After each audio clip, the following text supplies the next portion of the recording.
Eu sou Ricardo Vidal, tenho 1,87 m, sou moreno, tenho um cabelo meio grisalho, sou magro, estou usando um óculos e uma camisa cinza.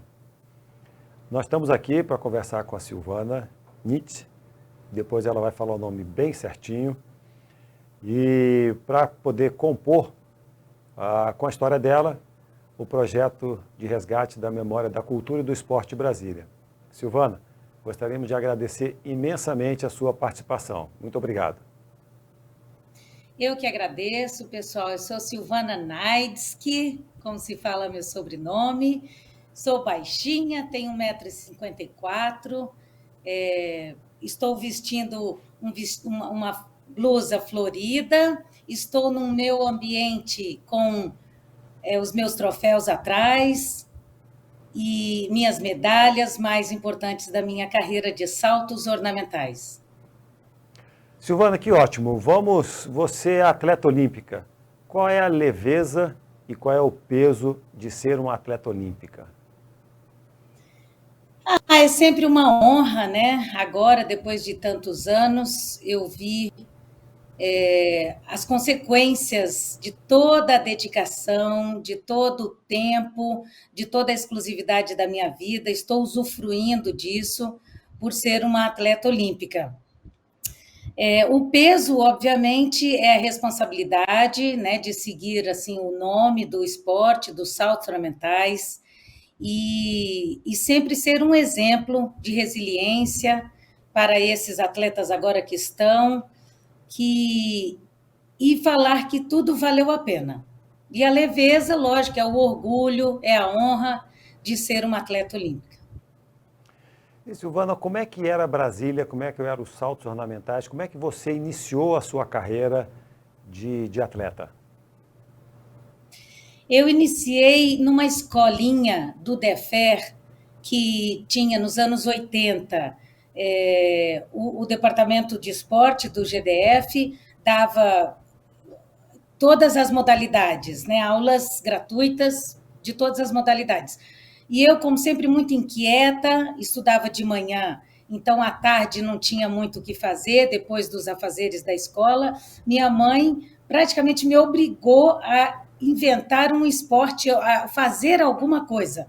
E assim eu fui na escolinha do DEFER, achei os saltos ornamentais, não tinha o conhecimento do esporte, mas achei interessantíssimo, porque era de água, era de altura, um desafio sempre, que eu sempre gostei de desafios, e entrei, então, nos anos 80. Me apaixonei logo de cara. O esporte, ele sobreviveu e ele aconteceu em Brasília graças ao Giovanni Casillo. Giovanni era técnico de saltos ornamentais, um apaixonado pelo esporte, a vida dele era o esporte, então ele viveu para os saltos ornamentais. E aconteceu tudo graças a ele, porque se não fosse a dedicação, a exclusividade da vida dele para com o esporte, nada disso tinha acontecido. O esporte já tinha falecido há muito tempo atrás, se não fosse a dedicação do Giovanni. Então, porque era tudo muito difícil, sem patrocínio, sem nenhum tipo de apoio, né, das empresas, ou as pessoas também não tinham o exemplo de ajudar o esporte, né? Não tinha nenhum apoio. Então, sobreviveu graças à dedicação do Giovanni e à escolinha do DEFER, que sempre nos apoiou ali com a piscina, né? À medida do possível. Mas era tudo muito difícil. Silvana, conta um pouquinho como é que era a sua rotina.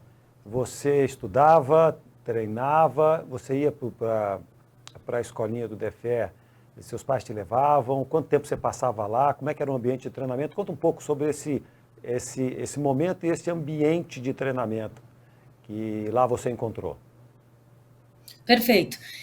Eu treinei por 20 anos da minha vida. Desses, os 15 anos foram praticamente exclusivos para o esporte.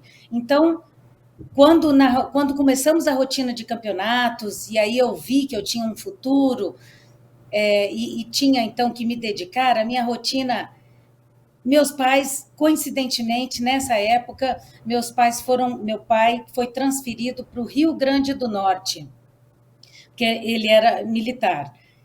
E aí eu fiquei naquele dilema de ir com eles, eu tinha 16 anos, 15, 16 anos praticamente, ir com eles ou ficar em Brasília treinando, né? E assim decidimos ficar em Brasília. Então a minha rotina era, a princípio, sem os pais por perto, o que já se tornava muito difícil, né? Para uma moça de 16, 17 anos, foi muito difícil para mim. Eu morava sozinha, num apartamento que eles me concederam, né, num quarto e sala, na 714 Norte. Né? Quem é de Brasília sabe a distância que é do DEFER, que fica ali no centro da capital, praticamente no setor hoteleiro. Eu ia de bicicleta, ida e volta de manhã e ida e volta à tarde. Eu ia para a escola, eu digo isso nos tempos de férias, né? Quando não, eu estudava de manhã e fazia essa rotina à tarde. Treinava 4 horas por dia, de manhã e 4 à tarde, e ainda depois fazia a musculação numa certa academia e tentava fazer de tudo, assim, em casa mesmo, né? A minha vida era focada no esporte. Então, tudo que eu podia, plantava bananeira em casa para treinar a parada de mão, né? Que é um salto obrigatório. Então, eu vivia para o esporte, assim era a minha rotina. Que legal, essa da bananeira em casa é fantástica, né? Que você já estava antevendo os tempos do Covid, é isso? Também, exatamente, é. Não, porque, na verdade, eu sempre fui, assim, digamos, um adolescente fora da curva, porque eu não estava, assim, tão feliz em estar morando sozinha. Eu sou muito família, gosto muito da minha família, então a ausência deles me deixava muito quieta em casa, né? Porque eu não gostava de sair, assim como dizem, aprontar.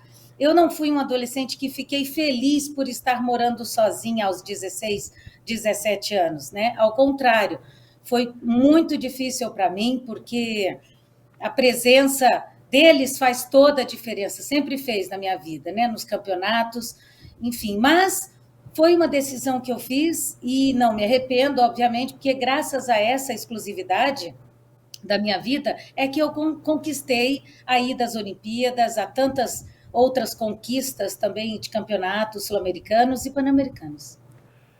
E, Silvana, você falou que num determinado momento você decidiu seguir a carreira de atleta. O que aconteceu para que você, nesse determinado momento, você tivesse feito essa escolha que te levou a ser atleta olímpica? Como falei, eu, quando criança, era muito inquieta e eu sempre fui muito focada nas coisas, né? Tanto na escola, como em outros afazeres que a gente inventa. E o esporte me deu tudo isso, me deu a possibilidade de ser a pessoa focada e dedicada que eu gostaria de ser, né? O esporte, na verdade, é isso, ele só funciona com essa dedicação, né? Que seja para atividades físicas, uma caminhada, uma coisa simples, você tem que ter o foco, você tem que ter a dedicação para aquilo, né? E a resiliência também, porque é muito, muito, muito difícil você manter a rotina no esporte, né? Você acorda um dia, tá com dor de cabeça. Na época, eu tinha muita sinusite, né? Que quem tem sabe o quanto é difícil a sinusite, te dá dores de cabeça. E o pior esporte para a sinusite é os saltos mentais, por conta da pressão e da profundidade. Né? Quando com sinusite você abaixar a cabeça já lhe dá um desconforto assim inimaginável. Imagina afundar ou mergulhar ali na piscina com a pressão do fundo.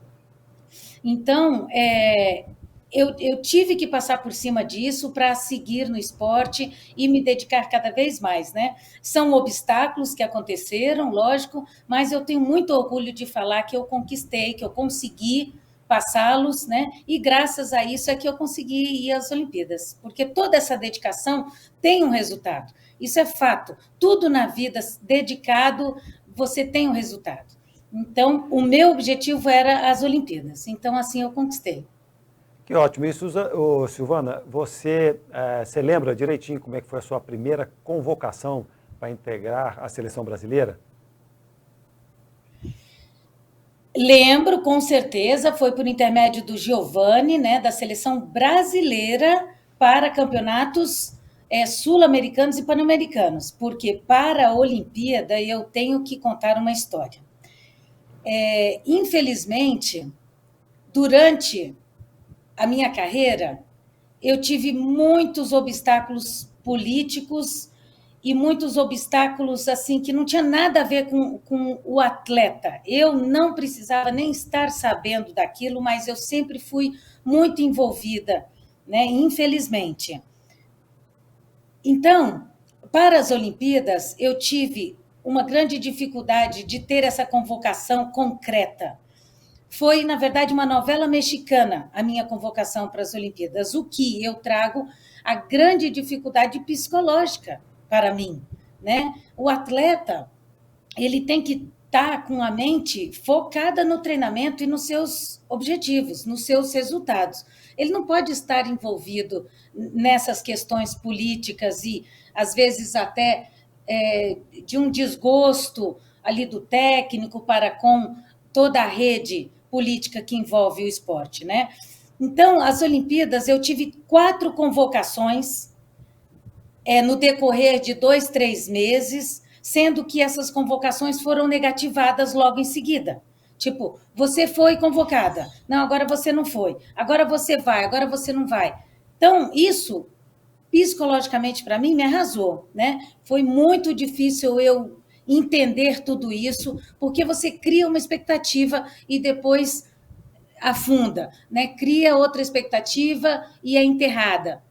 Eu fiquei sabendo da minha convocação para as Olimpíadas de 92 ao vivo pela Rede Globo, para te ter uma ideia. Eu estava treinando quando chegou um repórter ao vivo, eu na saída da piscina, ele me falou, está agora, porque toda essa novelinha deu ibope para a mídia, né? A atleta Silvana Knight que foi convocada, agora a atleta não vai mais, a atleta vai, não vai. Então foi assim aquele problema ali que a mídia pegou muito e divulgou muito. Então fizeram ao vivo pela Globo Esporte Nacional. Eu levei um susto, né? E foi interessantíssimo, assim, negativamente falando, porque isso, uma convocação, deveria ser. Eu já tinha o índice, né, dito para as Olimpíadas há 6, 7 meses atrás deste tempo, desta época. Então, era desde lá que eu gostaria de ter a certeza que iria. Mas foi essa novela toda. Mas, enfim, aconteceu e eu fui. Lhe confesso que tudo isso não me ajudou psicologicamente e eu vou falar um pouco sobre isso mais na frente, mas foi assim que aconteceu. Então, Silvana, essa situação é tão verdade que nós tivemos os Jogos Olímpicos de Tóquio 20, que aconteceram em 21, e esse foi um tema que foi extremamente abordado do impacto psicológico em todo mundo, em todos os atletas que tinham se preparado para esse momento e ficaram nessa dúvida se existiria ou não acontecer os Jogos, né? Então, isso foi um tema extremamente debatido, conversado, do impacto que isso teve nos atletas, e que você viveu isso lá em 92. Agora, como é que é viver uns Jogos Olímpicos? Você esteve em Barcelona, 92, com toda a grandiosidade dos Jogos, com o mundo todo ali dentro. Conta pra gente como é que foi viver esse momento mágico. Desde que eu cheguei, demorou alguns dias para cair a ficha, porque realmente, como você falou, é tudo muito grandioso, né? Curiosidades da Vila Olímpica, é tudo de graça, obviamente, mas assim, são restaurantes, salão de beleza, academia, salão de jogos, e desde aquela época já tinham jogos eletrônicos assim com simuladores muito tecnológicos, né, para a época, e acredito que hoje também sejam dessas formas, né? Então, tudo muito grandioso. Quando você vai numa academia, e tem várias academias ali na Vila Olímpica, e é interessantíssimo você entrar numa academia onde um grande atleta ali, mundialmente famoso e conhecido, está lá malhando. Isso que é o mais legal. Na minha época, eu me lembro que tinha o Carl Lewis, de atletismo, e ele estava próximo, o prédio dele de moradia estava próximo ao nosso brasileiro, então ele ia só numa determinada academia lá perto do nosso prédio, e era a academia que eu frequentava também. Então foi interessantíssimo estar na mesma academia que esse grande atleta do atletismo, né? Carl Lewis, eu não sei se lembram. Teve uma situação interessante, porque a partir de uma determinada porta, ninguém entra, não entra mídia, não entra imprensa, só o atleta, obviamente. E aí tem uma sala, digamos assim, um grande galpão que a mídia fica até então. E eram portas de vidro. Então, a imprensa via o atleta que estava vindo ali para sair da vila. Ao sair da vila, tinha que passar por esse galpão da mídia, digamos. E uma vez eu estava saindo, e este mesmo atleta também. E a mídia toda ficou muito alvoroçada ali, ficou muito animada, e eu estava saindo da vila com ele. Nisso, ao abrir as portas, quando ele saiu, a mídia toda veio em cima, e eu fiz de propósito ao sair do lado dele, porque eu vi a mídia vindo à minha direção, né? E foi interessantíssimo. Eu fiz de propósito, lógico, só para ter aquela sensação da mídia toda estar vindo ao meu encontro. Foi interessantíssimo. E por várias formas também, várias situações dessa também eu fazia de propósito. Então, eu me diverti muito. Isso foi fato. Me diverti muito. Tem uma história interessante. Vou falar da minha carreira hoje, atual, mas de antemão eu antecipo. Hoje eu sou cinegrafista. Eu sou repórter cinematográfica da TV Brasil, da nossa TV pública brasileira. Naquela época, eu tinha um Fusca. Era a única coisa de maior valor. E troquei esse Fusca por uma filmadora. Ali começou a minha paixão pela cinematografia, né? Pela cinegrafia. Então, eu filmei tudo isso. Eu hoje tenho as fitas que recentemente estou digitalizando-as.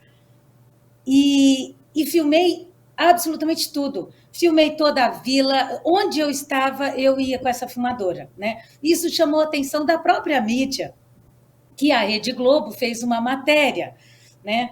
No hasteamento da bandeira, né, tem uma cerimônia oficializada para dar as boas-vindas para toda a equipe, né, para todo o país. O do Brasil, eu fui a única atleta. Não, minto, tinham outros atletas também, mas assim, 80% eram as pessoas ali envolvidas, técnicos, a comissão técnica, e 10, 20% eram atletas, né? E entre eles eu estava e filmei tudo.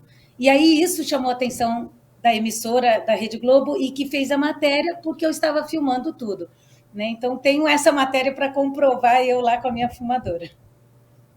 Não, que legal. O Carl Lewis, e na Olimpíada de 84, ele foi vencedor dos 100, 200, salto de extensão e 4 por 100, 4 medalhas de ouro, igualando ao feito de Jesse Owens em 36, na época na Olimpíada de Berlim. Então, Silvana, você esteve à frente da pessoa que foi o ícone daquela Olimpíada. Foram 5 minutos de fama com o ícone da Olimpíada de 84. Depois de 88 ele foi bicampeão. É uma figura que no atletismo lendária, tem 9 medalhas, é um dos ícones do atletismo mundial de todos os tempos. Silvana, a gente pode dizer que a sua participação nos Jogos, ali começou o embrionário da sua profissão, e como é que o esporte acabou impulsionando ou colaborando com a sua carreira profissional que se estende até hoje? Sim, sem dúvida. Como eu lhe disse, eu acho que a paixão ali para a cinegrafia começou ali, né? Porque eu pude ter o prazer de registrar, né? Literalmente registrar tudo que eu estava vivendo. Lógico, fotografia também é congelar um momento mágico, mas a filmagem lhe traz o som, né? Lhe traz a emoção, e foi tudo isso muito interessante. Tenho certeza assim que começou a minha paixão pelo audiovisual ali por essa situação. E, lógico, o esporte trouxe também a dedicação, né, para a minha vida profissional. Porque, da mesma forma, seja lá qual a profissão, você tem que se dedicar e, mais do que tudo, você tem que se apaixonar pelo que faz, né? É o que eu digo, eu não trabalho hoje, eu me divirto, né? Porque é uma aventura todos os dias, é um desafio todos os dias, como a gente fala, procurar o take perfeito, né? O perfect take, que é aquilo que você, ao fazer um programa sobre aves, você filmar uma super cena, né? Uma ave comendo alguma coisa ou pegando alguma coisa, aquele é o take perfeito na minha profissão hoje em dia. Eu trabalho em produção, né, de programas na TV Brasil, não é o jornalismo em si, que é uma outra pegada da área. Então, eu trabalho com mini documentários, com documentários televisivos, né? E séries, seriados assim educacionais e informativos pela TV Brasil.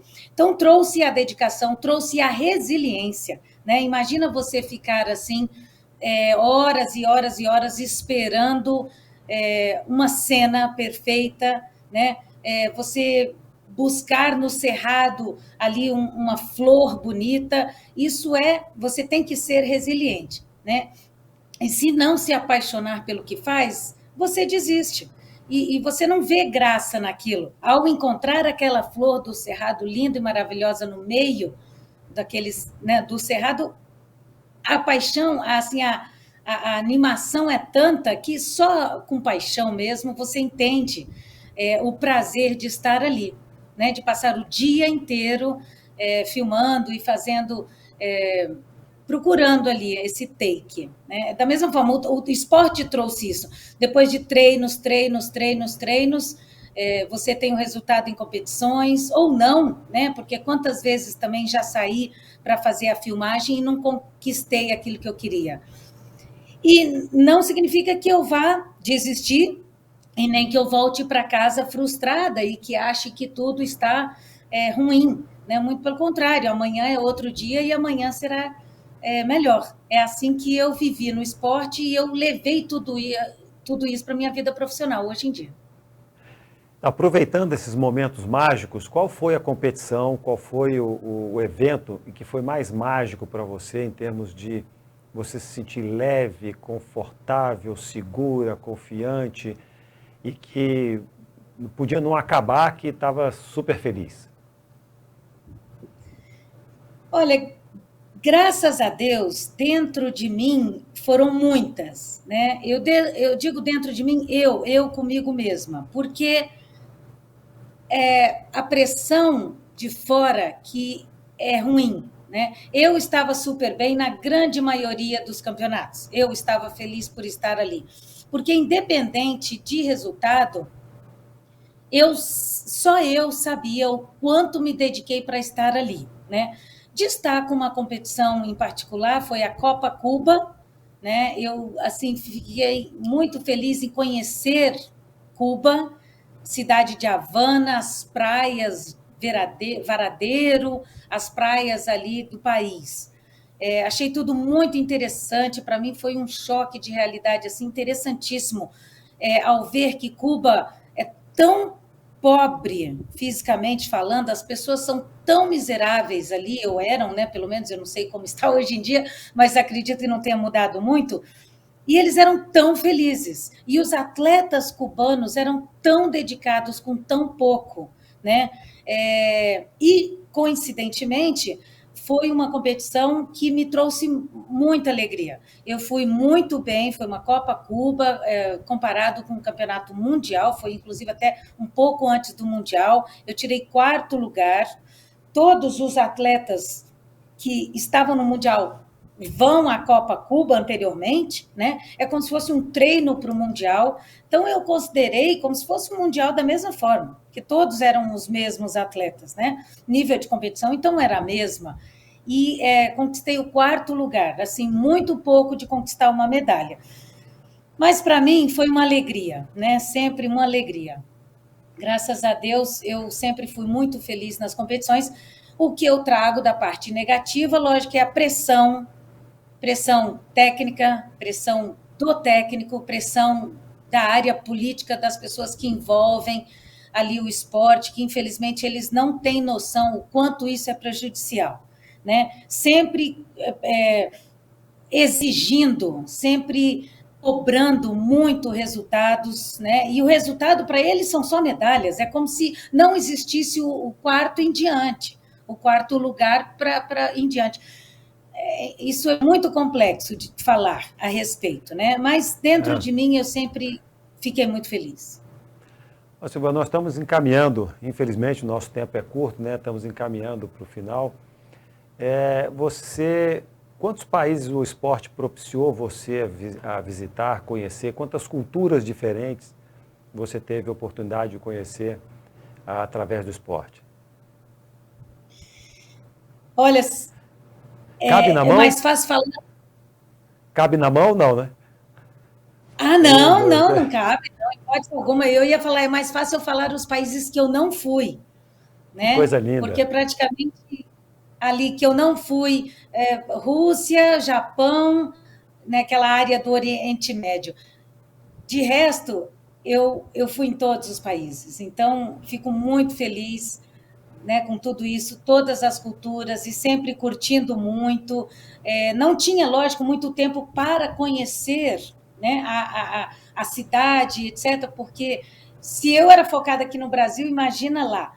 Mas fico feliz de ter ido, ter conhecido as pessoas, né? A gente sempre estando lá, que seja 1, 2 semanas, a gente convive um pouco com a cultura, né? E sempre muito dedicada também ao conhecer, a estudar um pouco o país que eu ia. Então, o esporte me trouxe muito, muito conhecimento. Essa oportunidade de conhecer várias culturas, qual delas te marcou mais, te trouxe um impacto mais interessante, com mais curiosidade, mais admiração, que marcou assim de uma forma extremamente positiva, que você, puxa, que surpresa, que coisa legal. Qual desses inúmeros países, dessas inúmeras culturas você apontaria? Não só 1, 2, 3, enfim. Não, eu, coincidentemente também, por conta do meu sobrenome, Neitzke, vem da Alemanha, mas então, a Alemanha foi o país que mais me chamou a atenção, né? Talvez porque eu era nova, e uma curiosidade, que sempre quando nova a gente acha tudo muito legal, né? Sempre a gente exalta muita coisa, mas me trouxe quando fui à Alemanha, estávamos treinando ali e ao meio-dia tudo fechava, tudo, absolutamente tudo fechava para as pessoas fazerem um descanso ali que seja de meia hora. Eu já amei isso porque eu sou adepta do sono da beleza após o almoço, né? Então, na Alemanha, tudo fechava, mas eles não colocavam as coisas para dentro, então simplesmente fechavam a porta, iam descansar por meia hora e voltavam, mas tudo, o comércio todo estava do lado de fora, como sempre vemos. Isso me chamou muita atenção, né? Porque não existe essa parte negativa do roubo, não existe as pessoas pegarem o que não é delas. E era uma coisa tão normal. Achei interessante que eu perguntei, com uma cara de espanto, aí, como assim vocês deixam do lado de fora as coisas e se ausentam? E a dona da loja falou em inglês, né? Porque eu sabia pouco inglês na época, mas jamais falava alemão. Eu até tentei aprender, mas não consegui. Ela me respondeu com o mesmo espanto, como assim? O que você acha isso ruim? Né? Com o mesmo espanto, por que você está perguntando? Por que eu iria guardar minhas coisas? Eu achei interessantíssimo. Sem contar que são pessoas extremamente simpáticas, né? São extremamente... A recepção foi maravilhosa. Enfim, eu amei a Alemanha. E não é porque é do meu sobrenome, não, mas coincidência. Silvana Naitsky, muito obrigado por você dividir com a gente, com o projeto de resgate da cultura do esporte de Brasília, esses momentos, essa sua energia que vem desde pequena, que foi canalizada, que hoje ainda aflora. E queria te agradecer demais pela generosidade de compartilhar com a gente. E aí solicito a você as suas considerações finais. Nossa, só eu tenho que agradecer, Ricardo. Eu fico extremamente honrada, né? Extremamente feliz, assim, sinceramente. Muito obrigada pela lembrança, pela consideração, né? Esse projeto maravilhoso, assim, nós temos que ter memória do esporte, de todos que estão participando. Então, só tenho que agradecer. Muito obrigada mais uma vez e que honra estar fazendo parte desse projeto. Muito obrigado.